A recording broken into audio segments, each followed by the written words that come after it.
Existe un estudio digital que propone el cómo serían los rostros de las grandes figuras del Egipto antiguo, y el resultado es multirracial debido a los acontecimientos históricos, y por supuesto distan mucho de los rostros de los actuales habitantes del Nilo. Y esto resulta lógico, pues a partir del siglo VII el Egipto bizantino fue conquistado por el califato ortodoxo, y fue así como los musulmanes se apoderaron de Egipto, lo que indica que el Islam ya lleva más de 1300 años en el país asoleado de Kemet. Indiscutiblemente la cultura musulmana tiene usos, costumbres y una cosmovisión completamente diferente a la del egipcio faraónico. Para bien o para mal, fueron ellos los que llegaron a esas tierras. Y es que, en lo personal, tengo emociones encontradas con el Egipto musulmán, ya que los fundadores del Cairo como nueva capital de Egipto condenan radicalmente el pasado de ese país por considerarlo idólatra. Y esto se debe a que el Corán es muy estricto y enfático en este sentido. A propósito del Corán y su relación con el Egipto antiguo, Drunvalo Melquisedec nos cuenta algo muy interesante. Dice que los egipcios musulmanes han tomado casi todas las pirámides que se acercan o exceden los 6000 años de edad y han puesto bases militares y enormes cercas eléctricas a su alrededor. En algunos casos tienen custodiándolas a soldados armados, ya que no quieren que nadie sepa sobre esas pirámides y todavía menos que las examinen. Y si tratas de hablar con un egipcio musulmán sobre ellas o pides verlas, le quitan importancia. Las ven únicamente como construcciones de pequeños ladrillos de adobe de gente primitiva. Drunvalo continúa diciendo que la inmensa cantidad de arqueólogos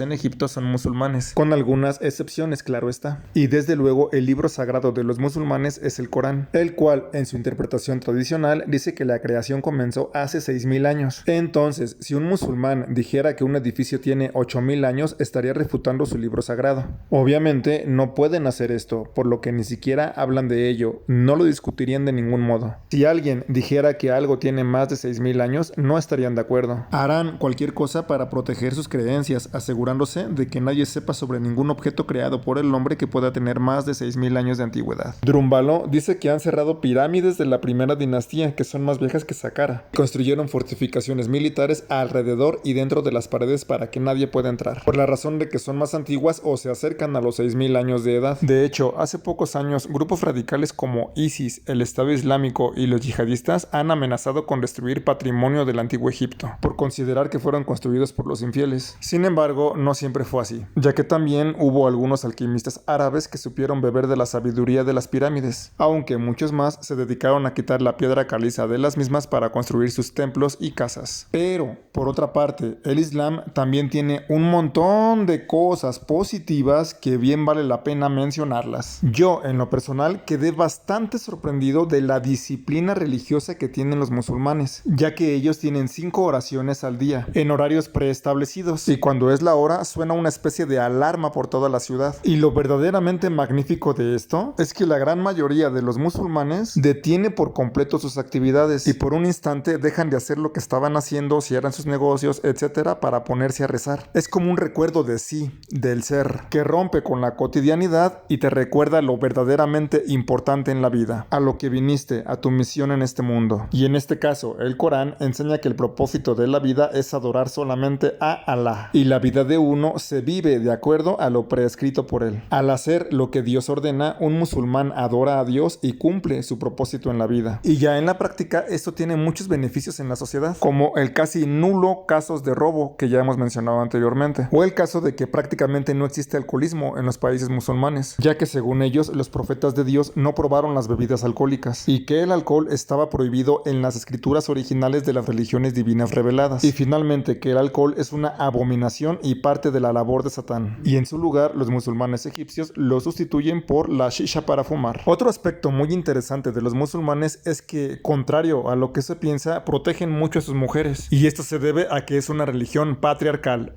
paternalista. De acuerdo a Freud, el Islam es una repetición abreviada de la religión judía. La recuperación del gran protopadre único produjo entre los árabes una extraordinaria exaltación de su autoconciencia, la cual condujo a grandes éxitos mundanos. Alá se mostró mucho más agradecido con su pueblo elegido que Jehová con el suyo. Por lo tanto, el judaísmo había sido una religión del Padre, mientras que el cristianismo se convirtió en una religión del Hijo, y posteriormente el Islam retomó la religión del Padre. Y esto explica el gran paternalismo que tienen. En fin, creo que con esto me comprenderán un poquito más cuando dije que para mí el Egipto musulmán era un choque de emociones encontradas.